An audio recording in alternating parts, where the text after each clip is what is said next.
अस्सलामुअलैकुम वरहमतुल्लाहि वबरकातुहू। वालेकुम अस्सलाम वरहमतुल्लाहि वबरकातुहू। दोस्तों, एक दफ़ा फिर सफ़ेद पोश घर की एक और कहानी के साथ, एक और सच्ची कहानी के साथ, उन बुज़ुर्गों के साथ, उन ख़वातीन, बूढ़ी माएँ, वो बाप, उनके साथ पीछे किस तरह की ज़िंदगी गुज़रती है, फिर वो उनके बच्चे, उनकी औलादें उनको जो है ना इस तरह के सफ़ेद पोश घरों में पहुंचा देते हैं। ये सफ़ेद पोश घर कम और लग्ज़री होटल ज़्यादा लगता है। हमारे साथ मौजूद हैं रिज़वान मोहम्मद ख़ान साहब, यहाँ पर मौजूद हैं। इनसे इन्हीं की ज़ुबानी, इन्हीं की लाइफ के बारे में पता करेंगे कि यहाँ पर आने का मकसद, या कौन छोड़ कर गया, क्या हालात हुए, पीछे की ज़िंदगी किस तरह गुजरी, कितने बच्चियों, तो खुद ही सवाल हम कर लेते हैं। अस्सलाम वालेकुम। वालेकुम अस्सलाम जनाब। सर रिजवान साहब, ये बताएं आपकी एज कितनी है? मैं ये 71 है जनाब। 71? जी। अच्छा, आप 71 हैं। पैदाइश कहाँ की? ये कराची की है। कराची की? जी। कराची का कौन सा एरिया? नाज़िमाबाद नंबर 4। नंबर 4। तो आपकी शादी कब हुई? मेरी शादी 2 हुई है। 2? जी हाँ। पहली बीवी जो थी मेरी मामूज़ात बहन थी, और मामूज़ात सगी मामूज़ात बहन थी। तो वालिदा कहने लगी अब ये बड़ी हो गई है, तो मुझसे बड़ा भी एक भाई अल्लाह बख्शे ज़िंदा था उस वक्त, तो दोनों को जो मुझसे ज़्यादा मोहब्बत करता है वो इससे शादी कर ले। वो गूंगी बहरी थी, ना बोल सकती थी ना वो कर सकती थी। मैंने क्या कहा, आप मुनासिब समझती हैं तो मैं कर लेता हूँ, उसमें क्या। मैं पढ़ा लिखा हूँ, डिप्लोमा होल्डर। उस वक्त मैंने डिप्लोमा किया था जब लोग डिप्लोमा के मायने नहीं जानते थे कि ये डिप्लोमा, पूछते थे ये डिप्लोमा है क्या। 75 में मैंने डिप्लोमा कर लिया था। किस चीज़ का?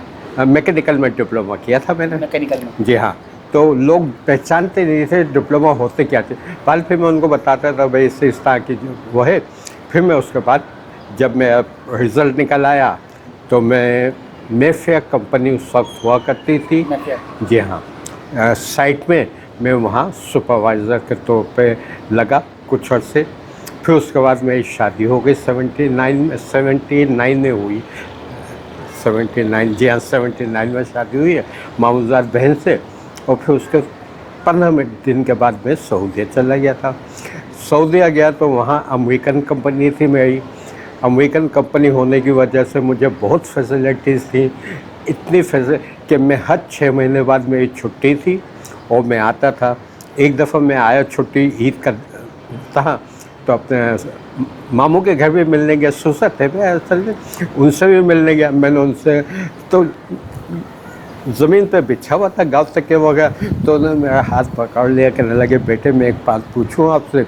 मैंने कहा जी हाँ मामू साहब पूछे क्या हुआ। कहने बेटे लोग जाते हैं साल के लिए जाते हैं, 2 साल के लिए जाते हैं, 3 साल के लिए, आप हर 6 महीने बाद वापस आ जाते हैं, क्या बात है।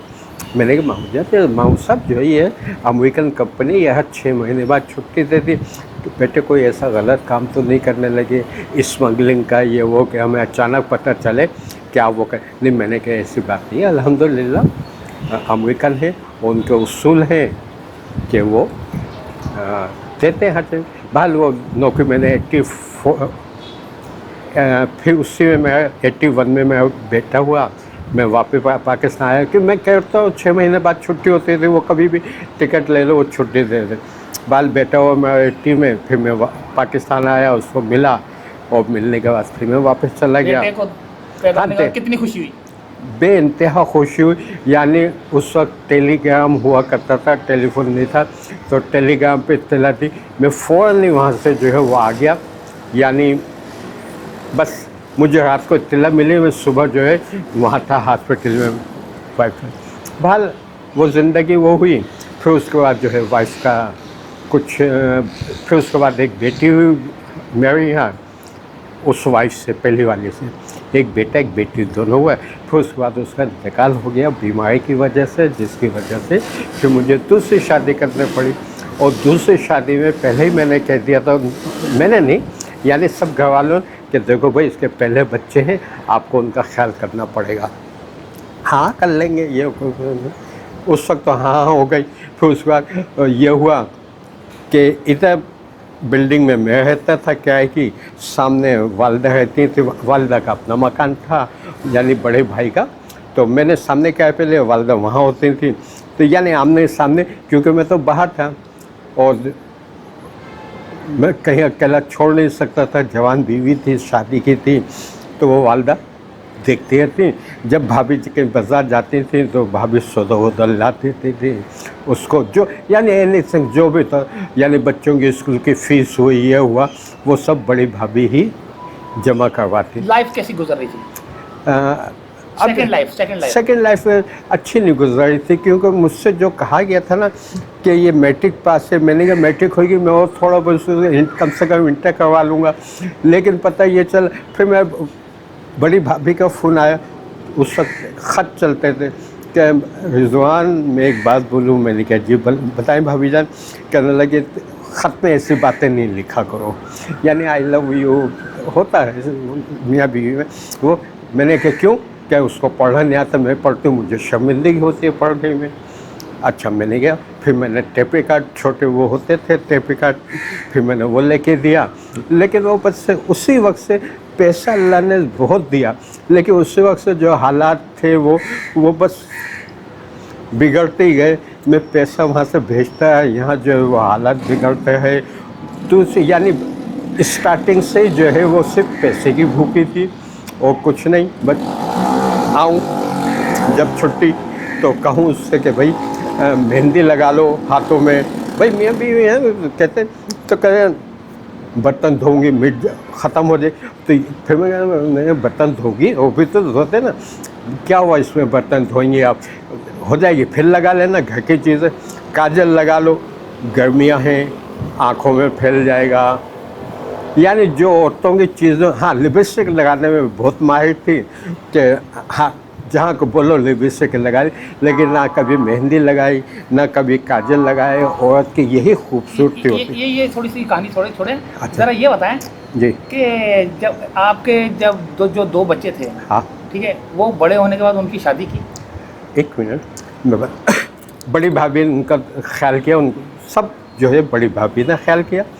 उनके बच्चों की शादी नहीं मैंने की, क्योंकि मैं सऊदी चला गया था, सऊदी में हुआ करता था उस वक्त भी। मैं यहाँ से फिर दोबारा सऊदी गया था, यानी दूसरी शादी करके, तो मैंने उनकी नहीं की। लेकिन बेटियों की तमाम चारों की शादियाँ मैंने की, और तमाम चार बेटियाँ थी, एक पहली वाइफ से 3 हिस्से, तो चारों बेटियों की शादी मैंने की। फिर हालत कुछ ऐसे हो गए कि वो बस दिन ब दिन बिगड़ते गए वो शादी, यानी चारों बेटियों की मैंने खुद बजाते खुद शादी की है मैंने इन हालात में। और बेटा जो है वो उसने खुद अपनी पसंद से कर ली थी। अच्छा, अपनी पसंद से की थी? हाँ उसने अपनी पसंद से की थी, तो इसलिए मैंने तो फिर उससे, आप तन्हा कैसे हो गए? तो फिर मैंने उससे कहा, मैंने कहा भाई आप जो है कि कोई मेरी बेटी को ले जाए तो आपको कैसा लगेगा? बेटे से मैंने कहा नहीं डैडी ये हो गया। मैंने कहा नहीं बेटे मुझे ये चीज़ें बिल्कुल पसंद नहीं है, आपने अपनी मर्ज़ी से शादी की, चलें। उसको मैंने गुस्से में आके निकाल दिया। फिर मैं वापस सऊदीया चला गया। तो मैं तन्हा यही हो गया कि आखिर में जब मैं वहाँ से नौकरी छोड़ के आया, अभी मैं 17 में आया हूँ नौकरी छोड़ के सऊदीया में, यानी 87 में दूसरी शादी की। फिर जब मैं बाहर गया तो 17 में मैं छोड़ गया हूँ। अल्हम्दुलिल्लाह पैसा खूब कमाया, सब कुछ किया, बेटियों की शादी की, हर चीज़ किया। लेकिन बस ये था, जब मैं यहाँ आ गया, यहाँ आके मैंने छिपा में नौकरी की। अब घर का ख़र्चा नहीं होता, कैसे मैं करूँ, कहाँ से खिलाऊँ, क्या करूँ, जबकि वहाँ पर भी मेरी अच्छी तनख्वाह थी, तकरीबन 30,000 से ज़्यादा, लेकिन वो उसको कम लग, यानी सऊदीया के निस्बत तो कम लगेंगे ना भाई। तो बाहर चलता बस आए दिन सुबह शाम यही कि ख़र्चा नहीं है, ख़र्चा नहीं है, ख़र्चा नहीं है। इसकी वजह से मैंने यानी मैं कहूँ कुछ खाने को ये दे दो, अभी नहीं पकाया, बाद में पकेगा। किसको बोलते थे आप? बेगम को, अच्छा। नहीं अभी नहीं है खाना, वो बाद में पकेगा, अभी नहीं है।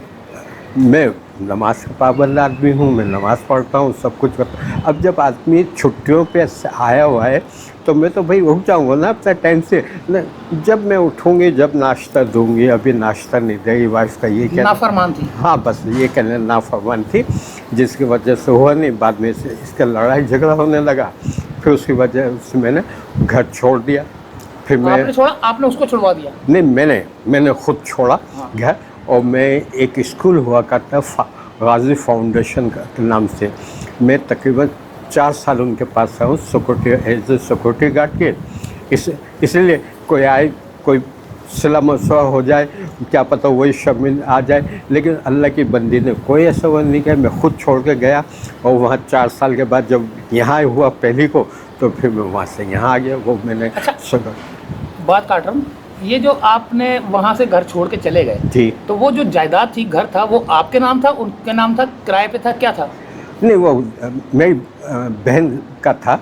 वो मेरी बहन ऑस्ट्रेलिया में रहती है, तो उसका अपने जाति घर। अच्छा, उनके घर में रह रहे होता थे। है। उनके घर में। अच्छा बड़ा, यानी गोल मार्केट पे आपने देखा होगा ज़ियाउद्दीन हॉस्पिटल, उसकी वो मेरे फ्लैट की दीवार थी, 5 रूम का, 3 बेडरूम थे, एक टीवी लाउंज था, वो थे।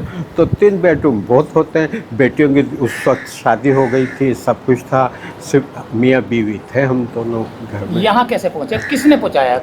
यहाँ मेरी भतीजी ने रहती है, भतीजी, उसने देखा था वो कि चाचा आप स्कूल में रहते। उस वक्त मैं असल में यहाँ से ये टांग का फ्रैक्चर हो गया था। टांग का फ्रैक्चर हो गया था? क्या?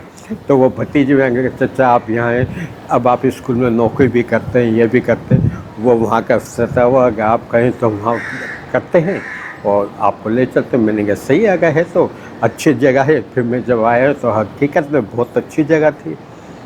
बस कैसी जगह है ये? लाजवाब है। मैं कह रहा ना, वहाँ तो बीवी नखरे नहीं, अभी खाना नहीं पकाए, बाद में खा लेना, ये कर लेना, वो कर लेना, अभी नहीं है वो।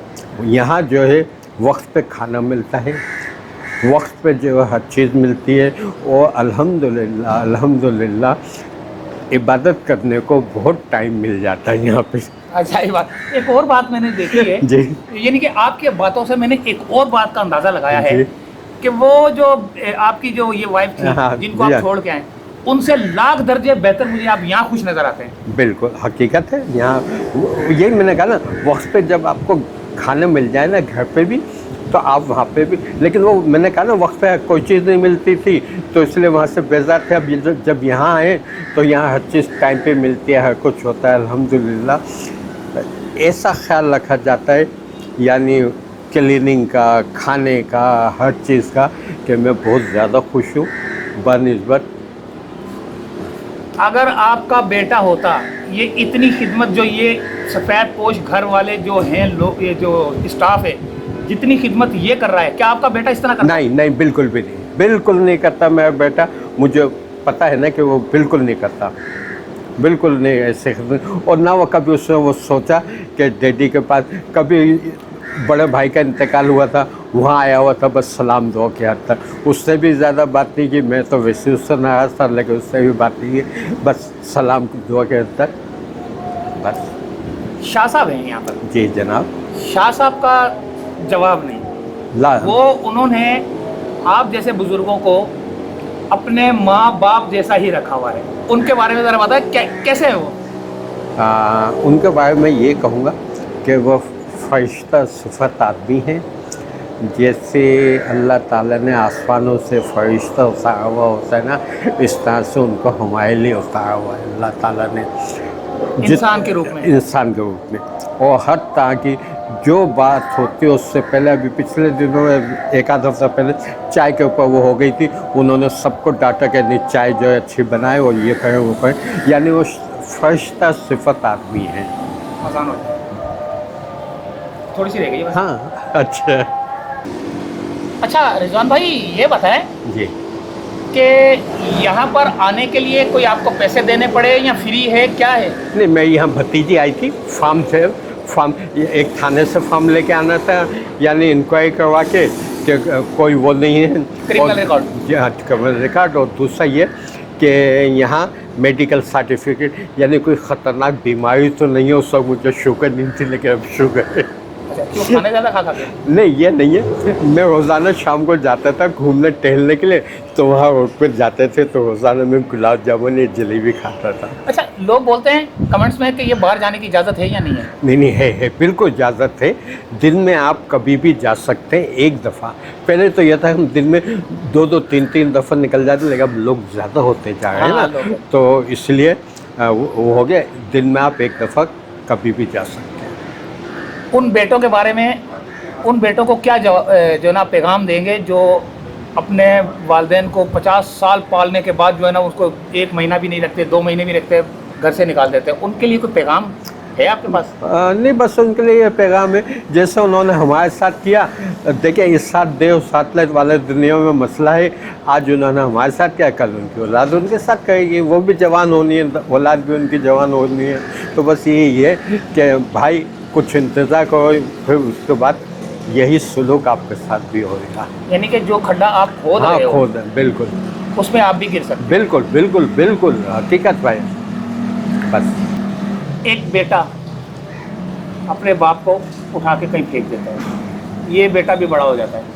इसका बेटा जब देखता है कि मेरे बाप ने मेरे दादा को उठा के फेंक दिया, तो ये जो छोटा बेटा है ये अपने बाप को उठा के फेंक देगा। फिर उसका बेटा वो उसको देख रहा होगा कि इसने अपने दादा को जो है ना उठा के फेंक दिया। ये एक लैंड चलती मकाफात अमल है इसको।